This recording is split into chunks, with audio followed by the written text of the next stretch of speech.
মৃত্যুর কথা বেশি বেশি স্মরণ করা। হযরত ইমাম জালালউদ্দিন সুয়ুতী রাহমাতুল্লাহি আলাইহি বলেন, যেই ব্যক্তি মরণের কথা বেশি বেশি স্মরণ করে তার 3 রকমের ফায়দা হয়। 1 নাম্বার হলো দিলের বাদশাহী তার অর্জন হয়। যেই ব্যক্তি মরণের কথা বেশি স্মরণ করে তার মনের মধ্যে লোভ লালসা থাকে না, হিংসা বিদ্বেষ কিছুই তার অন্তরে থাকে না, দিলের বাদশাহী তার অর্জন হয়।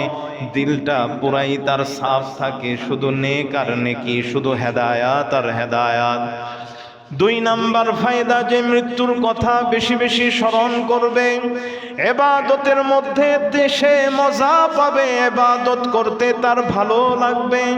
3 নাম্বার, যে মৃত্যুর কথা বেশি বেশি স্মরণ করবে অতি নিকটবর্তী সময়ে তার তওবা করার নসিব হবে। পক্ষান্তরে যে মরণের কথা বেশি বেশি স্মরণ করে না তার দিলের মধ্যে লোভ লালসা প্রবেশ করে, অন্যের ক্ষতি সাধনের চেষ্টা করবে, হিংসা বিদ্বেষ তার মনের ভিতরে জায়গা করে নিবে।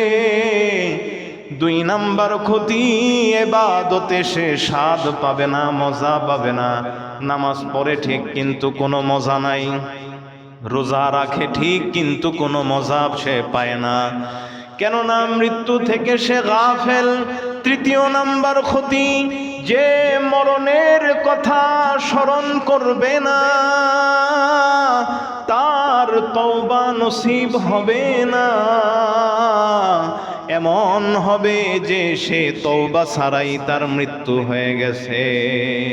এজন্য মুসলমান বেশি বেশি মৃত্যুর কথা স্মরণ করা।